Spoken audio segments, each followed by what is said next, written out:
Hello दोस्तों, आप सभी का स्वागत है A1 गुरुकुल यूट्यूब चैनल पर। दोस्तों, बिहार शिक्षक भर्ती 2023 जो बीपीएससी के माध्यम से लिया जाएगा, उसके लिए बेहतरीन तैयारी के लिए हम आप सभी को बेहतरीन प्रैक्टिस सेट डेली बेस पर करवा रहे हैं। अगर दोस्तों आप शिक्षक बनना चाहते हैं तो इस सेट को एक बार जरूर लगाएं। दोस्तों, आज हम लोग इस वीडियो में प्रैक्टिस सेट नंबर 9 करने वाले हैं। इससे पहले प्रैक्टिस सेट नंबर 1 से लेकर के 8 तक कवर करा दिया गया है। अगर नहीं देखे हैं तो दोस्तों इसका अलग से प्ले लिस्ट बना दिया गया है, आप लोग वहां से देख सकते हैं। और दोस्तों इस वीडियो के डिस्क्रिप्शन बॉक्स में भी उन सभी वीडियो का लिंक मिल जाएगा, तो आप लोग वहां से भी देख सकते हैं। तो चलिए दोस्तों, बिना देरी किए हुए आज का क्लास स्टार्ट करते हैं। दोस्तों, क्लास स्टार्ट करने से पहले जो लोग हमारे चैनल पर पहली बार आए हैं, चैनल को सब्सक्राइब नहीं किए हैं, तो सबसे पहले चैनल को सब्सक्राइब कर लीजिए, साथ में बेल आइकन यानी घंटी पर दबा करके ऑल पर क्लिक कर लीजिए, ताकि आगे आने वाले वीडियो का नोटिफिकेशन आपको सबसे पहले मिले। तो दोस्तों देख सकते हैं ये प्रैक्टिस सेट नंबर 9 है और क्वेश्चन नंबर 1 से लेकर के क्वेश्चन नंबर 50 तक जो है मैथ और रीजनिंग का प्रश्न दिया गया है। तो हम आपको मैथ और रीजनिंग का अलग से क्लास लेकर के वहां सारे प्रश्न को सोल्व कर देंगे। दोस्तों हम लोग इस वीडियो में जीके जीएस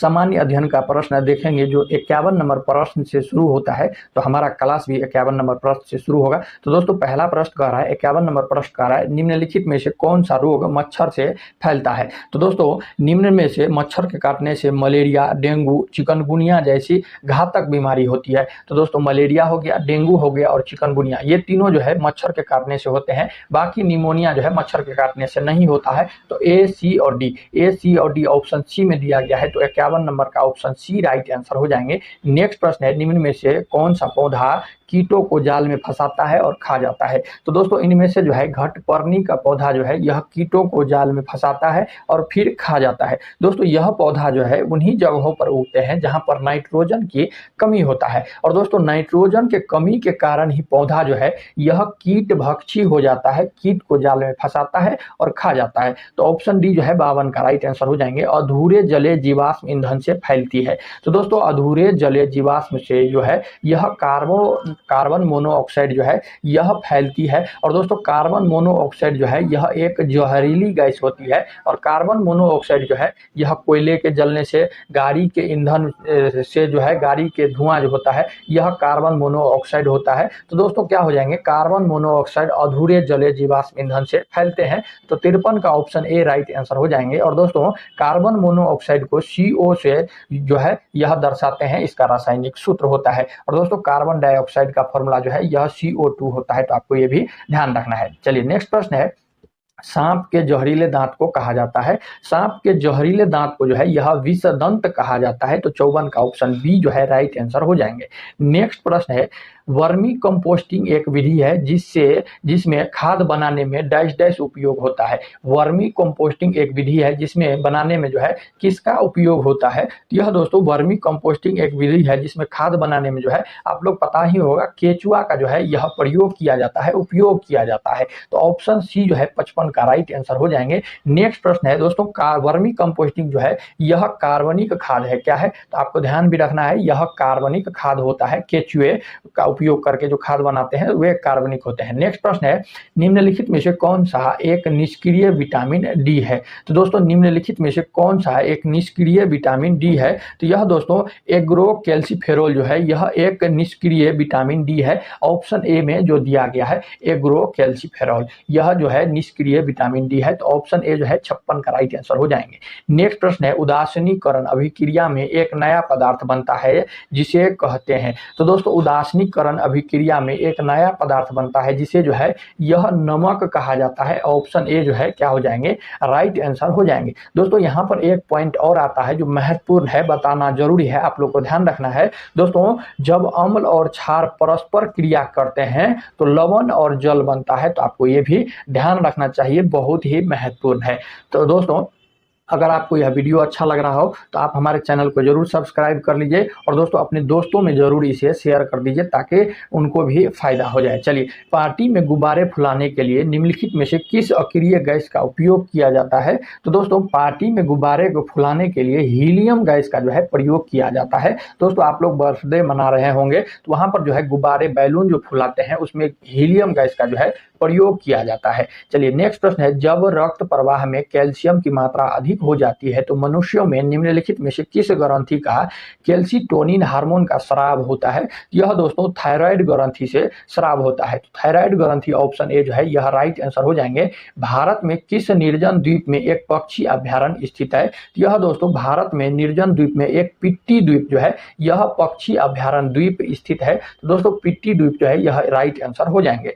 नेक्स्ट प्रश्न है निम्नलिखित में से कौन सा एक संधिपाद है? यह दोस्तों सहस्त्रपाद जो है यह एक संधिपाद हो जाएगा। तो ऑप्शन बी राइट आंसर हो जाएंगे। नेक्स्ट प्रश्न है निम्नलिखित में से कौन सही जोड़ा है? तो दोस्तों सही जोड़ा की बात कर ले यहाँ पर पोवोटल यानी कि खूंटी संधि जो दिया गया है गर्दन सिर ये जो है क्या है सही जोड़ा सही सम्मिलित है। तो ऑप्शन सी जो है 62 का राइट आंसर हो जाएंगे। नेक्स्ट प्रश्न है ऊंटों के बारे में इनमें से कौन सा कथन जो है यह गलत है? तो दोस्तों पहला जो कथन है उनका गोबर सूखा होता है बिल्कुल सही है। वे थोड़ी मात्रा में मूत्र का उत्सर्जन करते हैं ये भी सही है। दोस्तों ऑप्शन डी जो है वे स्थल आवासों में रहते हैं ये भी सही है। लेकिन दोस्तों उन्हें बहुत पसीना आता है ये बिल्कुल जो है ऊंट के बारे में गलत कहा गया है। तो दोस्तों पूछ रहा है कौन सा कथन गलत है? तो सी ऑप्शन गलत है। तो यही इसका जो है आंसर हो जाएंगे। 63 का ऑप्शन सी राइट आंसर हो जाएंगे। जीका वायरस मुख्यतः मच्छरों की डैश डैश प्रजाति द्वारा संचारित विषाणु के कारण होता है। तो दोस्तों जीका वायरस जो है यह एंडीज मच्छर के काटने से जो है यह जीका वायरस जो है यह होता है। और दोस्तों एंडीज मच्छर जो होता है यह दिन और रात दोनों में जो है काटते हैं। तो ऑप्शन बी जो है क्या हो जाएंगे एंडीज मच्छर जो राइट आंसर हो जाएंगे। निम्नलिखित में से कौन सा एक लौह खनिज है? तो दोस्तों मैग्नीज जो है यह क्या है? तो यह लौह खनिज है। तो ऑप्शन ए जो है यह राइट आंसर हो जाएंगे। और दोस्तों भारत में प्रथम स्थान जो है मैग्नीज उत्पादन में कौन सा राज्य अग्रणी है पहले स्थान पर आता है? तो आपको ध्यान रखना है ओडिशा राज्य जो है यह मैग्नीज उत्पादन में जो है प्रथम स्थान है। तो आपको ये भी ध्यान रखना है ये भी प्रश्न पूछे जाते हैं बहुत ही महत्वपूर्ण है। चलिए नेक्स्ट प्रश्न है निम्नलिखित कथनों में से कौन सा सही है? निम्नलिखित कथन में से दोस्तों कौन सा जो है यह पूछ रहा है सही है? तो दोस्तों ऑप्शन ए जो है ऑप्शन बी में दिया गया है एक फ्रैंक पेन एक अपारदर्शी वस्तु का एक उदाहरण है। ये जो है 66 का ऑप्शन बी बिल्कुल राइट जो है यह सही है। तो ऑप्शन बी जो है 66 का राइट आंसर हो जाएंगे। बाकी ए सी और डी जो है यह गलत है। तो ऑप्शन बी जो है 66 का राइट आंसर हो जाएंगे। नेक्स्ट प्रश्न है राज्यसभा में संबंधित संवैधानिक प्रावधानों के संदर्भ में निम्नलिखित में से कौन सा कथन जो है यह सही है? तो दोस्तों कथन बी जो दिया गया है यह भारत राज्य में संबंधित संवैधानिक प्रावधानों के संदर्भ में निम्नलिखित में से कौन सा कथन सही है? यह भारत के उपराष्ट्रपति राज्यसभा के पदेन अध्यक्ष होते हैं। ऑप्शन बी जो है बिल्कुल राइट दिया गया है बिल्कुल सही दिया गया है। दोस्तों राज्यसभा में संबंधित संवैधानिक प्रावधानों के संदर्भ में यह कथन सही है कि भारत के उपराष्ट्रपति राज्यसभा के पदेन अध्यक्ष होता है। तो आपको ध्यान रखना चाहिए। और दोस्तों ये प्रश्न महत्वपूर्ण है थोड़ा इसको डिटेल से जानने का प्रयास करते हैं। दोस्तों हमारे चैनल पर हवाबाजी में बात नहीं किया जाता है डिटेल से जानने का प्रयास करते हैं। सिर्फ क्वेश्चन आंसर हम आपको नहीं बताते हैं। दोस्तों जो महत्वपूर्ण होता है आपके एग्जाम के लिए वो हम बताते चलते हैं ताकि आपको क्लियर होते चले जाए और दोस्तों आप बेहतरीन रूप से एग्जाम में अच्छा से अच्छा स्कोर कर पाए। तो दोस्तों कह रहा है राज्यसभा में संवैधानिक प्रावधानों के संदर्भ में जो है यह ऑप्शन बी जो सही है। और दोस्तों राज्यसभा के सदस्यों की अधिकतम संख्या अगर पूछ ले कितना होता है तो दोस्तों आपको ध्यान रखना है राज्यसभा के सदस्यों की अधिकतम संख्या जो है यह 250 होती है। कहे तो दोस्तों 250 250 जो है राज्यसभा के अधिकतम संख्या हो सकती है। और दोस्तों राज्यसभा की सदस्यता के लिए न्यूनतम उम्र सीमा कितना होना चाहिए? तो दोस्तों ये हम जो है आपको पिछले वाले क्लास में बता चुके हैं। अगर राज्यसभा की कोई सदस्य बनना चाहते हैं तो उसका न्यूनतम उम्र जो है यह 30 वर्ष होना चाहिए। अगर दोस्तों आप में से कोई लोकसभा का सदस्य बनना चाहते हैं तो उसका न्यूनतम आयु आपको पता होना चाहिए 25 वर्ष जो है कम से कम होना चाहिए। और दोस्तों राज्यसभा जो है यह एक अस्थाई सदन होता है जो कभी भंग नहीं होता है। और दोस्तों इसके सदस्यों का कार्यकाल जो है यह 6 वर्ष का होता है। तो आपको ये भी ध्यान रखना है। कई पॉइंट हम आपको बताए दोस्तों आपको महत्वपूर्ण रखना है। दोस्तों 10 से 12 पॉइंट यहाँ पर बताएंगे जो बहुत ही महत्वपूर्ण है। दोस्तों राज्यसभा का एक अस्थाई सदन होता है जो कभी भंग नहीं होता है और इसका सदस्यों का कार्यकाल जो है यह 6 वर्ष का होता है। और दोस्तों राज्यसभा का जो है यह उच्च सदन कहा जाता है है और लोकसभा को जो है निम्न सदन कहा जाता है। तो यह भी आपको ध्यान रखना चाहिए। और दोस्तों नेक्स्ट पॉइंट आपको ध्यान रखना है, इसके 1/3 सदस्य जो है राज्यसभा के 1/3 सदस्य प्रति 2 वर्ष बाद जो है सेवानिवृत्त हो जाते हैं। तो आपको ये भी ध्यान रखना है भारतीय संविधान के कौन से अनुच्छेद के तहत 1/3 सदस्य प्रत्येक 2 साल पर सेवानिवृत्त होते हैं। तो ये भी महत्वपूर्ण है। तो आपको ध्यान रखना है अनुच्छेद 83(1) के तहत राज्यसभा के 1/3 सदस्य प्रत्येक 2 वर्ष पर जो है सेवानिवृत्त होते हैं। तो महत्वपूर्ण ये भी पॉइंट है, आपको ध्यान रखना है। और दोस्तों राज्यसभा का सभापति एवं उपसभापति के बारे में अनुच्छेद 89 में जो है यह वर्णन किया गया है। तो आपको ये भी ध्यान रखना चाहिए। तो दोस्तों यहाँ पर कई पॉइंट बताए जो आपको ध्यान रखना चाहिए। सारे के सारे प्रश्न जो है यह राज्यसभा से संबंधित है, लोकसभा से संबंधित है। अगर दोस्तों आप इतना भी ध्यान रख लेते हैं तो आपके एग्जाम में राज्यसभा लोकसभा से प्रश्न नहीं छूटने वाला है। और भी प्रश्न है आगे, अगर प्रश्न आएंगे तो वहां पर भी क्लियर करते चलेंगे। चलिए नेक्स्ट प्रश्न है, इनमें से कौन भू संसाधनों के उत्पादक और उपभोक्ता है? यह दोस्तों कौन हो जाएगा? मानव है। ऑप्शन सी जो है यह 68 का राइट आंसर हो जाएंगे। नेक्स्ट प्रश्न है, एक रासायनिक अभिक्रिया में डैश डैश जल के साथ तीव्रता से अभिक्रिया करके कैल्शियम हाइड्रोक्साइड उत्पन्न करता है, भारी मात्रा में उष्मा मुक्त होती है। भारी मात्रा में जो है उष्मा मुक्त होती है। यह दोस्तों एक रासायनिक अभिक्रिया में कैल्शियम ऑक्साइड जल के साथ तीव्रता से अभिक्रिया करके कैल्शियम हाइड्रोक्साइड उत्पन्न करता है और भारी मात्रा में उष्मा मुक्त होती है। तो दोस्तों कैल्शियम ऑक्साइड जो है ऑप्शन बी में दिया गया है। तो 69 का ऑप्शन बी राइट आंसर हो जाएंगे। चंपानेर पावागढ़ पुरातात्विक उद्यान किस राज्य में स्थित है? तो यह दोस्तों सभी को पता होना चाहिए, यह गुजरात राज्य में जो है स्थित है। तो ऑप्शन डी जो है 70 का राइट आंसर हो जाएंगे। HIV एक विषाणु जनित रोग है जो शरीर की प्रतिरक्षा प्रणाली पर हमला करता है। HIV का पूर्ण रूप यानी कि फुल फॉर्म जो है यह क्या होता है? तो दोस्तों HIV का फुल फॉर्म की बात कर ले दोस्तों, ये प्रश्न कई बार एग्जाम में पूछा जा चुका है, कई एग्जाम में। तो आपको ध्यान रखना है ह्यूमन इम्यूनो डिफिशियंसी वायरस जो है यह होता है HIV का फुल फॉर्म। ऑप्शन बी जो है 71 का राइट आंसर। नेक्स्ट प्रश्न है, निम्नलिखित में से किसका उपयोग सर्च लाइट में परावर्तक के रूप में किया जाता है? तो परावर्तक के रूप में अवतल दर्पण का प्रयोग किया जाता है। और दोस्तों अवतल दर्पण को जो है अभिसारी दर्पण भी कहा जाता है। तो आपको ये भी ध्यान रखना चाहिए। पानी में बने अम्लीय और क्षारीय विलयन विद्युत का चालन करते हैं क्योंकि वे क्रमशः डैश डैश और हाइड्रोक्साइड आयन उत्पन्न करते हैं। यह दोस्तों हाइड्रोजन और हाइड्रोक्साइड आयन जो है यह उत्पन्न करते हैं। तो हाइड्रोजन जो है 73 का ऑप्शन सी राइट आंसर हो जाएंगे। निम्न में से कौन विद्युत धारा के ऊष्मीय प्रभाव के प्रायोगिक अनुप्रयोग पर आधारित जो है यह नहीं है? यह दोस्तों इलेक्ट्रिक बेल, इलेक्ट्रिक घंटी जो है यह इस पर आधारित नहीं है। तो ऑप्शन सी जो है 74 का राइट आंसर हो जाएंगे। तत्वों के परमाणु जिसकी संख्या समान लेकिन द्रव्यमान संख्या भिन्न होती है क्या कहलाता है? यह दोस्तों समस्थानिक कहा जाता है, आइसोटोप कहा जाता है। ऑप्शन ए जो है 75 का राइट आंसर हो जाएंगे। दोस्तों नेक्स्ट प्रश्न है, ध्वनि के माध्यम में संचरण के दौरान कणों के उच्च घनत्व क्षेत्र को जो है यह क्या कहा जाता है? यह संपीड़न कहा जाता है, कंप्रेशन कहा जाता है। ऑप्शन डी जो है राइट आंसर हो जाएंगे। नेक्स्ट प्रश्न है, निम्नलिखित में से कौन सा एक तत्व नहीं है? तो दोस्तों कॉपर, ऑक्सीजन और हीलियम जो है यह तीनों तत्व है, लेकिन दोस्तों पानी यानी कि जल H2O ये जो है तत्व नहीं है, ये जो है यौगिक होता है। पानी का जो है रासायनिक सूत्र H2O होता है। तो आपको ये भी ध्यान रखना है, पानी जो है तत्व नहीं है, यौगिक है। चलिए नेक्स्ट प्रश्न है, मुक्त रूप से गिरने के दौरान पिंड किस स्थिति में होता है? तो यह दोस्तों भारहीनता की स्थिति में हो जाता है। तो ऑप्शन सी जो है राइट आंसर हो जाएंगे।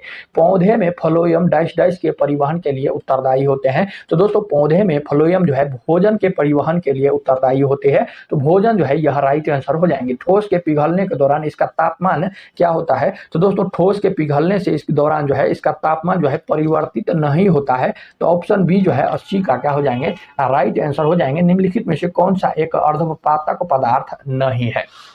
दोस्तों बहुत ही महत्वपूर्ण पॉइंट यहाँ से आप लोग ध्यान रखने हैं, इस प्रश्न को रट्टा ही मार लेना है, VVI है। दोस्तों निम्नलिखित में से कौन सा एक अर्धपातक पदार्थ नहीं है? तो दोस्तों आपको ध्यान रखना है अर्धपातक पदार्थ इनमें से कौन सा नहीं है? तो सोडियम सल्फेट अर्धपातक पदार्थ नहीं है। और दोस्तों अर्धपातक पदार्थ कौन कौन सा है आपको ध्यान रखना चाहिए, रट्टा मार लेना है। कपूर जो है कई बार पूछे जाते हैं। तो दोस्तों कपूर बहुत ही महत्वपूर्ण है। कपूर जो है अर्धपातक पदार्थ है, अमोनिया क्लोराइड है और नेफ्थलीन है, तीनों जो है यह अर्धपातक पदार्थ है। तो आपको ध्यान रखना है, रट्टा मार लेना है दोस्तों। सोडियम सल्फेट जो है अर्धपातक पदार्थ नहीं है। 81 का ऑप्शन सी राइट आंसर हो जाएंगे दोस्तों। 81 नंबर प्रश्न कई बार कई एग्जाम में पूछे जा चुके हैं, महत्वपूर्ण है दोस्तों। एक वस्तु को एक उत्तल दर्पण के सामने अनंत और दर्पण के ध्रुव के बीच स्थित एक बिंदु पर रखा जाता है तो निर्मित होने वाला छवि जो है यह किस तरह से हो जाएगा? यह दोस्तों आभासी और छोटी यानी कि काल्पनिक और छोटा जो है यह बनता है। तो ऑप्शन ए जो है 82 का राइट आंसर हो जाएंगे। एक संपिंडित स्प्रिंग में डैश डैश ऊर्जा होती है। तो दोस्तों एक संपिंडित स्प्रिंग में जो है यह स्थितिज ऊर्जा होती है। तो स्थितिज ऊर्जा जो है क्या हो जाएंगे? राइट आंसर हो जाएंगे। ऑप्शन ए जो है 83 का राइट आंसर हो जाएंगे।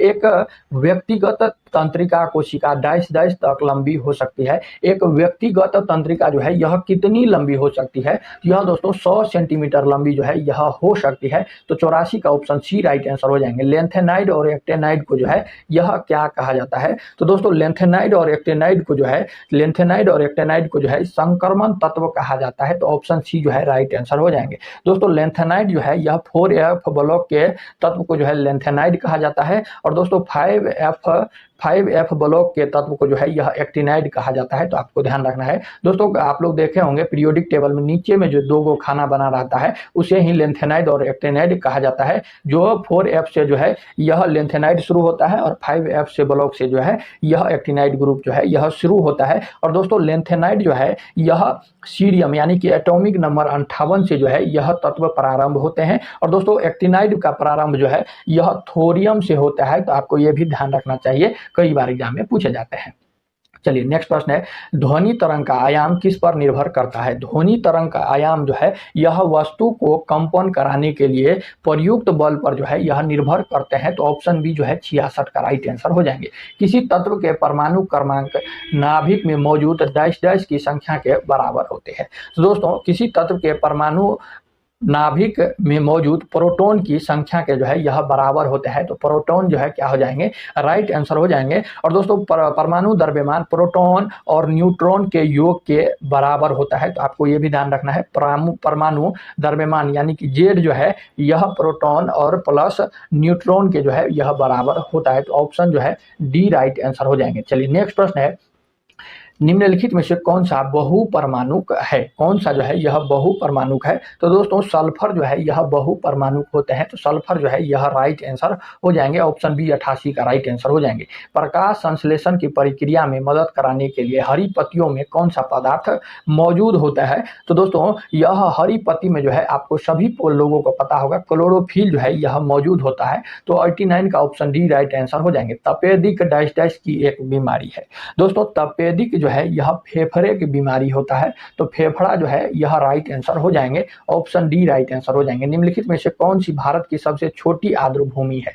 दोस्तों बहुत ही महत्वपूर्ण प्रश्न, निम्नलिखित में से कौन सी भारत की सबसे छोटी आर्द्र भूमि है? यह दोस्तों रेणुका है। क्या है? तो रेणुका जो है यह आर्द्र भूमि भारत की सबसे छोटी आर्द्र भूमि है। और दोस्तों रेणुका आर्द्र भूमि जो है यह हिमाचल प्रदेश में स्थित है। तो आपको यह भी ध्यान रखना चाहिए। ऑप्शन ए जो है यह राइट आंसर हो जाएंगे। 7 वर्षीय युद्ध 1756 से 1763 के बीच जो हुआ था उसके परिणाम स्वरूप निम्नलिखित में से कौन से देश जो है देश की फौजों की हार हुई थी? कौन से देश की फौज की जो है यह हार हुई थी? यह दोस्तों 7 वर्षीय युद्ध के दौरान परिणाम स्वरूप जो है फ्रांस देश के सेना के जो है यह हार हुई थी। तो दोस्तों फ्रांसीसी जो है ऑप्शन डी 92 का राइट आंसर हो जाएंगे।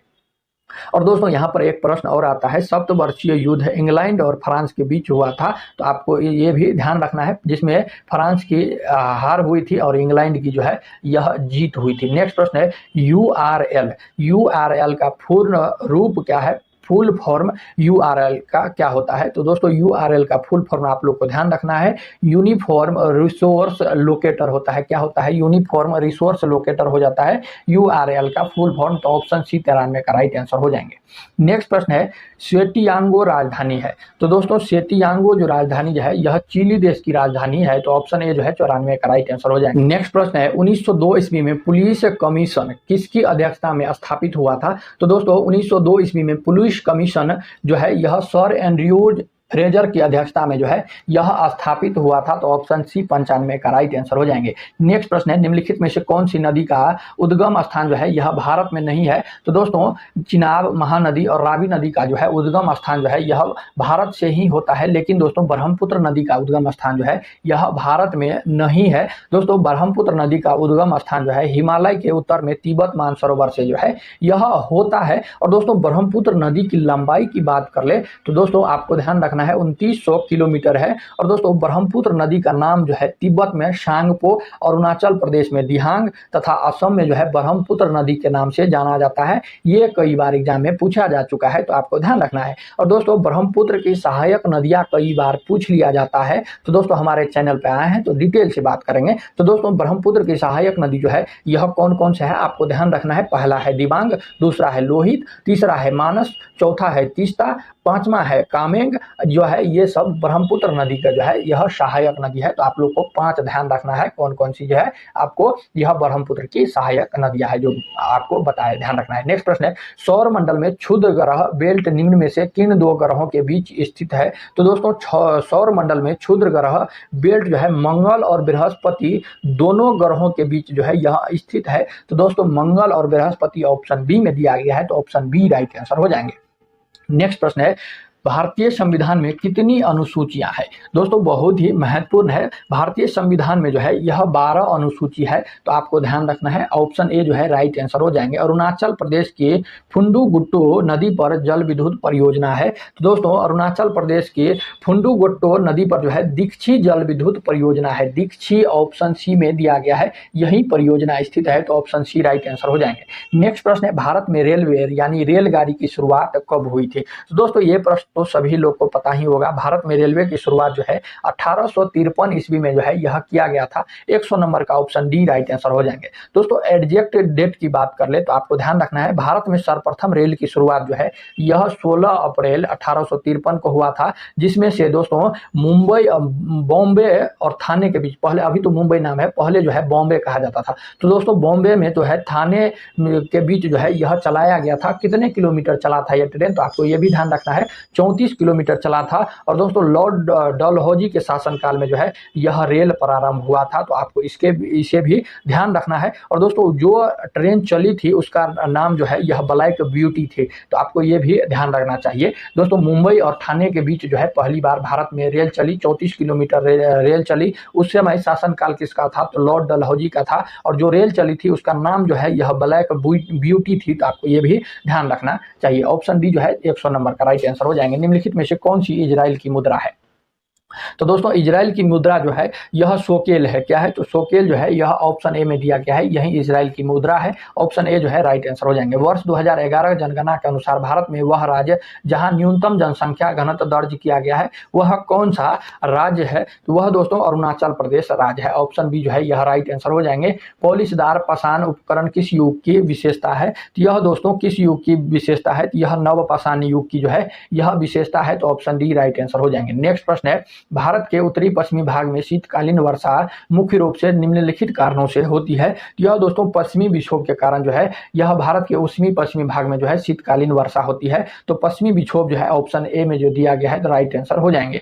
नेक्स्ट प्रश्न है, राज्यसभा के सदस्यों के चुनाव की प्रक्रिया ग्रहण की गई है, यह दोस्तों दक्षिण अफ्रीका से जो है ग्रहण किया गया है, तो दक्षिण अफ्रीका के संविधान से जो है राइट आंसर हो जाएंगे। ऑप्शन बी जो है क्या हो जाएंगे, राइट आंसर हो जाएंगे। और दोस्तों हम आपको बता ही चुके हैं राज्यसभा जो है यह उच्च सदन होता है, ये कभी भंग नहीं होता है, अस्थायी सदन होता है। नेक्स्ट प्रश्न है, ब्रेटलैंड रिपोर्ट जो सतत विकास के संदर्भ में उसका शीर्षक है, तो दोस्तों इसका शीर्षक जो है यह आवर कॉमन फ्यूचर हो जाएंगे। Our common future option C जो है 106 का राइट आंसर हो जाएंगे। निम्नांकित में किसको हिंदी भाषा को भारत की राष्ट्रभाषा के रूप में स्वीकारा व पहली बार स्वराज शब्द का प्रयोग किया, यह दोस्तों दयानंद सरस्वती। ऑप्शन जो है दयानंद सरस्वती राइट आंसर हो जाएंगे। ऑप्शन बी राइट आंसर हो जाएंगे। नेक्स्ट प्रश्न है, 1937 ईस्वी में कांग्रेस मंत्रिमंडल कितने प्रांतों में बने थे, यह दोस्तों 1937 ईस्वी में कांग्रेस मंत्रिमंडल जो है यह 8 प्रांतों में बने थे, तो ऑप्शन सी जो है राइट आंसर हो जाएंगे। संविधान सभा के प्रथम अध्यक्ष कौन थे, तो दोस्तों संविधान सभा के प्रथम अध्यक्ष जो है यह सच्चिदानंद सिन्हा थे, ऑप्शन बी जो है राइट आंसर हो जाएंगे।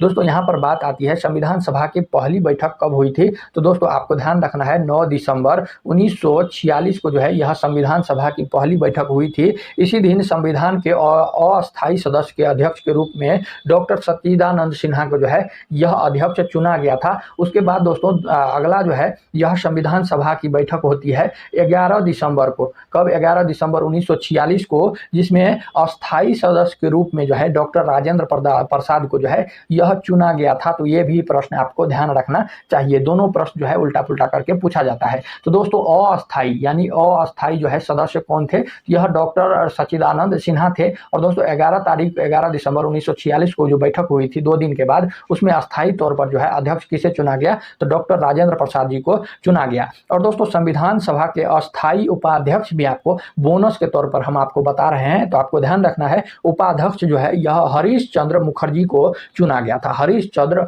मुखर्जी को चुना गया था। और दोस्तों संविधान जो है यह कितने समय में बनकर तैयार हुआ, तो आपको ध्यान रखना है 2 वर्ष 11 महीना और 18 दिन जो है संविधान को बनने में लगा था। चलिए सारी चीजें आपको क्लियर हो गया होगा। अगर दोस्तों आप समझ नहीं पा रहे होंगे तो आप जो है वीडियो को फिर से एक बार प्ले करके देख लेंगे। नेक्स्ट प्रश्न है बेरोजगारी व मुद्रास्फीति की संयुक्त घटक कहलाती है। दोस्तों जितना बताते हैं आपको याद होना चाहिए, सारे के सारे महत्वपूर्ण होता है। हम आपको बहुत ही मेहनत करके यहाँ पर बताते हैं, तो आपको दोस्तों पूरा का पूरा लाभ उठाने का प्रयास कीजिए और एग्जाम में जो है अपना बेहतरीन प्रदर्शन करके मिठाई उठा खिलाइए। चलिए नेक्स्ट प्रश्न है बेरोजगारी व मुद्रास्फीति की संयुक्त घटक कहलाती है। तो दोस्तों संयुक्त घटक जो है यह क्या कहलाती है, यह स्टैगफ्लेशन जो है यह कहलाती है। तो ऑप्शन सी जो है 110 का राइट आंसर हो जाएंगे। भारतीय नियोजन के वास्तुकार कौन थे, तो दोस्तों भारतीय नियोजन के वास्तुकार पंडित जवाहरलाल नेहरू थे। और दोस्तों भारतीय नियोजन समिति की स्थापना जो है यह 1938 ईस्वी में किया गया था। तो ऑप्शन डी जो है क्या हो जाएंगे, 11 का राइट आंसर हो जाएंगे, जवाहरलाल नेहरू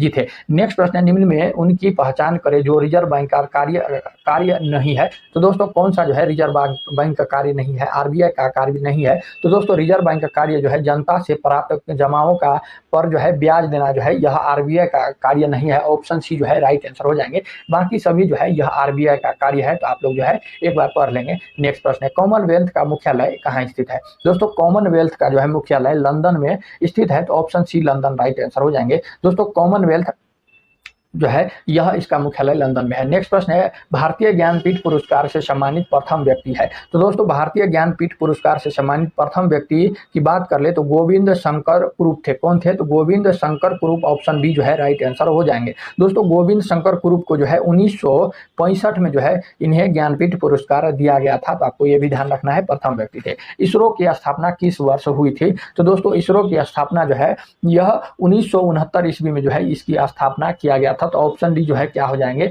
1969 राइट आंसर हो जाएंगे। और दोस्तों इसरो का मुख्यालय जो है कई बार पूछे जाते हैं, तो यह बेंगलुरु कर्नाटक में जो है इसकी मुख्यालय है। तो आपको इसे भी ध्यान रखना चाहिए। नेक्स्ट प्रश्न है और दोस्तों डीआरडीओ यानी कि 1958 में जो है डीआरडीओ की स्थापना किया गया था और इसरो की स्थापना 1969 में। तो ये इसरो की स्थापना से पहले जो है डीआरडीओ की स्थापना किया गया था। तो आपको ये भी ध्यान रखना चाहिए। यहाँ पर 1958 दिया गया था, तो हम आपको बता दिए। नेक्स्ट प्रश्न है अकबर द्वारा बनाए गए उपसना भवन का नाम था। उपसना भवन का नाम जो है यह इबादत खाना था। तो ऑप्शन सी जो है राइट आंसर हो जाएंगे। दोस्तों इबादत खाना की निर्माण जो है 1575 ईस्वी में अकबर के द्वारा किया गया था। तो आपको ये भी ध्यान रखना चाहिए। नेक्स्ट प्रश्न है उत्तरी भारत की प्रथम मुस्लिम महिला शासिका थी। दोस्तों उत्तर भारत की प्रथम मुस्लिम महिला शासिका कौन थी, तो दोस्तों सभी को पता है रजिया सुल्तान थी। कौन थी, तो यह रजिया सुल्तान जो है उत्तर भारत की प्रथम मुस्लिम महिला शासिका थी। तो ऑप्शन ए जो है 17 का राइट आंसर हो जाएंगे। मुगल सम्राटों का मीर बख्शी किस विभाग की अध्यक्षता करता था, तो यह दोस्तों सेना विभाग की जो है यह प्रधान थे, अध्यक्षता करता था। तो सेना विभाग जो है सेना संगठन राइट आंसर हो जाएंगे। और दोस्तों रजिया सुल्तान जो है यह किसकी पुत्री थी, तो आपको यह भी ध्यान रखना चाहिए। रजिया सुल्तान जो है इल्तुतमिश की पुत्री थी। ये भी कई बार एग्जाम में पूछे जाते हैं। दोस्तों पूर्ण स्वराज संकल्प को भारतीय राष्ट्रीय कांग्रेस के लाहौर अधिवेशन में प्रस्तुत किया गया था। यह दोस्तों जवाहरलाल नेहरू की अध्यक्षता में जो है यह प्रस्तुत किया गया था। तो जवाहरलाल नेहरू जो है JL Nehru, option B right answer हो जाएंगे। 119 का ऑप्शन बी राइट आंसर हो जाएंगे। निम्नलिखित में से कौन सा मिलान जो है यह सही है, निम्नलिखित में से कौन सा मिलान जो है यह सही है। तो दोस्तों ऑप्शन ए है रेशम अनुसंधान संस्थान जो है यह बेंगलुरु में जो है यह स्थित है, बिल्कुल जो है यह क्या है सही है। दोस्तों यहाँ पर केंद्रीय चमड़ा अनुसंधान संगठन संस्था दिया है, तो यह चर्म अनुसंधान संस्थान जो है यह लखनऊ में जो है स्थित नहीं है, यहाँ पर ऑप्शन गलत दिया गया है, यहाँ पर जो है चेन्नई होता। तो दोस्तों चर्म अनुसंधान संस्थान जो है यह चेन्नई में स्थित है। सरकरा अनुसंधान संस्था कानपुर में स्थित है, कहाँ पर है यह दोस्तों यहाँ पर चेन्नई दिया गया है, यहाँ पर कानपुर होना चाहिए। नेक्स्ट प्रश्न है चावल अनुसंधान संस्थान जो है यह कटक में है, चेन्नई में नहीं है। तो दोस्तों यहाँ पर कटक होना चाहिए, तो आपको सही आंसर भी पता होना चाहिए। बाकी दोस्तों ऑप्शन ए जो है यह बिल्कुल राइट मिलान दिया गया है, तो ऑप्शन ए जो है 120 का राइट आंसर हो जाएंगे। और दोस्तों सही आपको बता दिया, आपको ध्यान रखना चाहिए। चेन्नई को दक्षिण पश्चिमी मानसून से अन्य स्थानों की अपेक्षा कम वर्षा मिलती है, क्योंकि दोस्तों मानसून कोरोमंडल तट के समांतर जो है यह चलते हैं। तो ऑप्शन जो है ऑप्शन सी जो है राइट आंसर हो जाएंगे। नेक्स्ट प्रश्न है किसी राज्यसभा में विधान परिषद के सृजन के लिए निम्नलिखित में से कौन सा आवश्यक शर्त है। तो दोस्तों किसी राज्यसभा में विधान परिषद के सृजन के लिए आवश्यक है कि संबंधित राज्य विधानसभा की सदस्य संख्या कम से कम 120 हो। क्या हो तो 120 हो, तो ऑप्शन ए जो है राइट आंसर हो जाएंगे। आपात उपबंध का उल्लेख भारतीय संविधान में किस भाग में है। दोस्तों बहुत ही महत्वपूर्ण है। दोस्तों आपात उपबंध का उल्लेख जो है भारतीय संविधान के कौन से भाग में है, तो ध्यान रखना है दोस्तों भाग 18 में जो है यह आपात उपबंध का संबंध जो है यह दिया गया है। दोस्तों आपात उपबंध भारतीय संविधान के अनुच्छेद भी आपको ध्यान रखना है 352 से 360 तक में जो है 360 तक में आपात उपबंध का जो है प्रावधान किया गया है, वर्णन किया गया है। और दोस्तों भारतीय संविधान के भाग 17 में जो है यह राजभाषा से संबंधित है। और दोस्तों भारतीय संविधान के भाग 16 जो है यह कुछ वर्गों के संबंध में विशेष उपबंधों का जो है यह उल्लेख किया गया है। और दोस्तों यहाँ पर 15 भी दिया गया है, तो 15 जो है भारतीय संविधान के भाग 15 जो है निर्वाचन आयोग से संबंधित है। तो दोस्तों कम से कम आपको 15, 17 और 18 ध्यान रखना चाहिए। 16 इतना महत्वपूर्ण नहीं है दोस्तों, महत्वपूर्ण नहीं है, कई बार पूछ लिया जाता है, तो सारे के सारे आपको बता दिया, आपको ध्यान रखना चाहिए। नेक्स्ट प्रश्न है उस रीट का नाम बताइए जिसके तहत अदालत किसी गिरफ्तारी का तरीका या आधार विधिक और संतोषजनक न होने पर गिरफ्तार व्यक्ति को उनके सामने पेश किए जाने या मुक्त किए जाने की आदेश देती है। यह दोस्तों बंदी प्रत्यक्षीकरण के तहत, तो दोस्तों बंदी प्रत्यक्षीकरण राइट आंसर और 124 का राइट आंसर हो जाएंगे। निम्नलिखित में से कौन 19वीं शताब्दी के भारत में सामाजिक सुधार आंदोलन का अग्रगामी था। तो यह दोस्तों राजा राम मोहन राय अग्रगामी था, तो राजा Ram Mohan Roy option B right answer हो जाएंगे। एलोरा में सुविख्यात कैलाश मंदिर का निर्माण किस राष्ट्रकूट शासक के द्वारा करवाया गया था। यह दोस्तों कृष्ण प्रथम के द्वारा जो है यह कराया गया था, तो कृष्ण प्रथम 126 का ऑप्शन सी राइट आंसर हो जाएंगे। नेक्स्ट प्रश्न है अगस्त 1932 में रैमजे मैकडोनाल्ड के सांप्रदायिक पंचायत के द्वारा पहली बार एक पृथक निर्वाचन समूह बनाया गया। यह दोस्तों अछूतों यानी कि दलितों के लिए पृथक निर्वाचन मंडल का जो है प्रावधान किया गया। तो यह अछूत यानी कि दोस्तों अछूत यानी दलितों के लिए बनाया गया, तो ऑप्शन बी 127 का राइट आंसर हो जाएंगे। नेक्स्ट प्रश्न है गढ़वाल रेजिमेंट के सैनिक में प्रदर्शनकारियों पर गोली चलाने से इनकार कर दिया था। यह दोस्तों किसमें जो है इनकार कर दिया गया था। तो दोस्तों सभी ने अवज्ञा आंदोलन के दौरान जो है यह इनकार कर दिया गया था, तो 128 का ऑप्शन ए जो है राइट आंसर हो जाएंगे। जीविका प्रकार की खेती अपनाई जाती है। तो दोस्तों जीविका प्रकार की खेती जो है डेल्टाई क्षेत्र में जो है यह प्रयोग किया जाता है, अपनाई जाती है। दोस्तों झूम खेती जो है पहाड़ी भागों में भी किया जाता है, झूम खेती पहाड़ी भाग में किया जाता है, तो आपको ये भी ध्यान रखना है। ऑप्शन ए जो है 129 का राइट आंसर हो जाएंगे। एक ही समय में कंपन करने वाले स्थानों को जोड़ने वाली रेखा को जो है श्रृंखला कहलाती है। यह दोस्तों श्रृंखला जो है सहभूकंप रेखाएं कहलाती है, होमोसिस्मल जो है लाइंस कहलाती है। तो ऑप्शन जो है क्या हो जाएंगे, ऑप्शन ए जो है राइट आंसर हो जाएंगे। भारत में सर्वोच्च न्यायालय में नियुक्त होने वाली पहली महिला न्यायाधीश कौन थी। तो दोस्तों पहली महिला न्यायाधीश की बात कर ले तो यह कौन थी, फातिमा बीबी थी, सभी को पता होगा, ये प्रश्न जो है लल्लू प्रश्न है। दोस्तों भारत में सर्वोच्च न्यायालय में नियुक्त होने वाली पहली महिला न्यायाधीश जो है फातिमा बीबी थी, तो ऑप्शन ए जो है राइट आंसर हो जाएंगे। दोस्तों किस तिथि को डॉक्टर राजेंद्र प्रसाद को संविधान सभा का अस्थायी अध्यक्ष चुना गया था, ये दोस्तों हम आपको आज ही बताए हैं। तो दोस्तों कब चुना गया था, तो इसका उत्तर आप लोग जो है कमेंट में जरूर लिखेंगे। क्या करेंगे, कमेंट में इसका उत्तर जो है जरूर लिखेंगे। हम दोस्तों पीछे इसको जो है अस्थायी और अस्थायी और प्रथम अध्यक्ष उपाध्यक्ष सभी के बारे में डिटेल से बातें किए हैं। दोस्तों जब भी हम डिटेल से बात करते हैं आगे प्रश्न देखने को मिलता है और एग्जाम में भी देखने को मिलेगा। और दोस्तों जो हमारे चैनल से जुड़े हैं सभी दिन सभी वीडियो को देखते हैं, तो आपको बेहतरीन रूप से आप 100% गारंटी देते हैं आप एग्जाम में बेहतरीन स्कोर कर। नेक्स्ट प्रश्न है, राष्ट्रगान को संविधान सभा द्वारा कब अपनाया गया था? ये भी प्रश्न दोस्तों पीछे के क्लास में हम आपको डिटेल के साथ बता चुके हैं, तो दोस्तों जो हमारे चैनल से जुड़े होंगे आप लोग जो है बता सकते हैं। दोस्तों राष्ट्रगान को संविधान सभा के द्वारा जो है यह 24 जनवरी 1950 को संविधान सभा द्वारा राष्ट्रगान को जन गण मन को जो है यह अपनाया गया। तो ऑप्शन ए जो है क्या हो जाएंगे, राइट आंसर हो जाएंगे। और दोस्तों 26 जनवरी 1950 को भारत सरकार द्वारा राज्य चिन्ह को अपनाया गया, तो आपको ये भी ध्यान रखना है, राज्य चिन्ह को अपनाया गया। और दोस्तों 22 जुलाई 1947 को संविधान सभा द्वारा राष्ट्र ध्वज को अपनाया गया, ये भी आपको ध्यान रखना चाहिए। राष्ट्र ध्वज और राष्ट्र चिन्ह आपको आज बताए हैं, आपको आगे के लिए ध्यान रखना है। नेक्स्ट प्रश्न है, भारत सरकार ने अखिल भारतीय थोक कीमत सूचकांक के लिए आधार वर्ष 2004-5 को बदलकर किस वर्ष को बनाया गया? तो यह दोस्तों वर्ष जो है 2011-12 को बनाया गया। ऑप्शन बी जो है 34 का राइट आंसर हो जाएंगे। भारत के किस राज्य की वर्तमान मूल्यों पर नवीनतम प्रति व्यक्ति आय न्यूनतम है? तो यह दोस्तों अपने बिहार का है। किसका है? तो यह बिहार हो जाएंगे। ऑप्शन ए जो है यह क्या हो जाएंगे, राइट आंसर हो जाएंगे। ऑप्शन ए जो है 135 का राइट आंसर हो जाएंगे।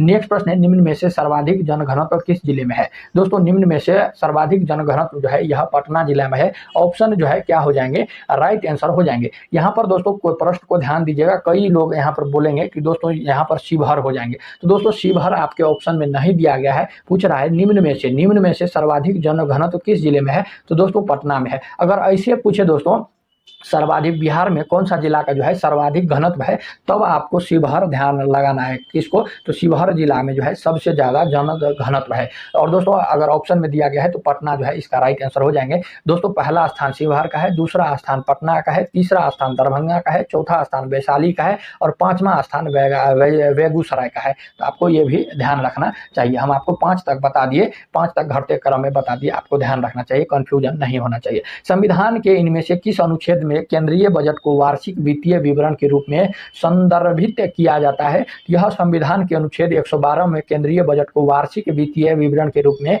संदर्भित किया जाता है। तो 112 जो है यह राइट आंसर हो जाएंगे। ऑप्शन बी 137 का राइट आंसर हो जाएंगे। किस किरण से दिन और रात होती है? किस कारण, यहाँ पर दोस्तों कारण लिखा गया है, किस कारण से दिन और रात होता है? तो पृथ्वी के घूर्णन के कारण जो है यह दिन और रात होता है। तो पृथ्वी का घूर्णन, ऑप्शन ए जो है 138 का राइट आंसर हो जाएंगे। दोस्तों पृथ्वी अपने अक्ष पर जो है यह लगभग दोस्तों यहाँ पर लगभग 24 घंटे में जो है एक चक्कर लगाती है और पृथ्वी की घूर्णन गति जो है यह 28 किलोमीटर प्रति मिनट होता है, 28 किलोमीटर प्रति मिनट होता है। तो आपको ये भी ध्यान रखना है। और सबसे महत्वपूर्ण पॉइंट, पृथ्वी के परिभ्रमण गति के कारण जो है ऋतु बदलती है, ऋतु बदलते हैं। तो दोस्तों आपको ये भी ध्यान रखना है। 3 पॉइंट बताए, तीनों को तीनों ध्यान रखना है, महत्वपूर्ण है। दोस्तों हम्बोल्ट जलधारा दक्षिण अमेरिका के किस तट पर चलती है? तो यह दोस्तों दक्षिण अमेरिका के जो है पश्चिमी तट पर जो है चलती है। तो पश्चिमी तट जो है right answer, option B right answer हो जाएंगे। निम्न में से कौन सा मंडल सर्वाधिक गर्म होता है? तो दोस्तों निम्न में से क्षोभ मंडल जो है यह सर्वाधिक गर्म होता है। तो आजकल देख रहे हैं दोस्तों कितना गर्मी चल रहा है। तो ऑप्शन बी जो है 140 का राइट आंसर हो जाएंगे।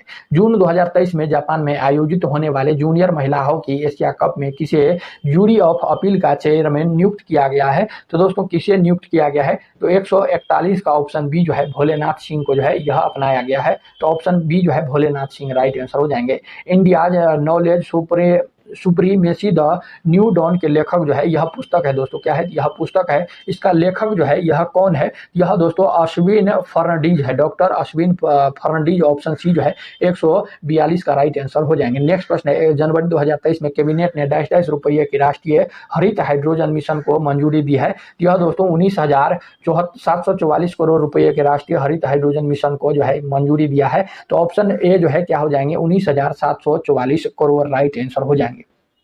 गोवा के मोपा एयरपोर्ट का नाम बदलकर क्या कर दिया गया है? यह दोस्तों गोवा के मोपा एयरपोर्ट का नाम बदलकर जो है मनोहर इंटरनेशनल एयरपोर्ट कर दिया गया है। तो Manohar international airport, option A right answer हो जाएंगे। फरवरी 2023 में तुर्की और सीरिया में आए विनाशकारी भूकंप में भारत सरकार के तुर्की की मदद के लिए कौन सा ऑपरेशन चलाया गया? तो यह दोस्तों ऑपरेशन दोस्त चलाया गया, ऑपरेशन दोस्त। ऑप्शन सी 45 का राइट आंसर हो जाएंगे। दोस्तों इसरो द्वारा श्रीहरिकोटा से slum satellite launch vehicle SSLV-D2 का सफल परीक्षण कब किया गया? तो यह दोस्तों 10 फरवरी 2023 को जो है सफल परीक्षण किया गया। तो ऑप्शन सी, ऑप्शन बी दोस्तों 10 फरवरी 2023, यहाँ पर जनवरी है दोस्तों, और 10 फरवरी 2023 को सफल परीक्षण किया गया। ऑप्शन बी 146 का राइट आंसर हो जाएंगे।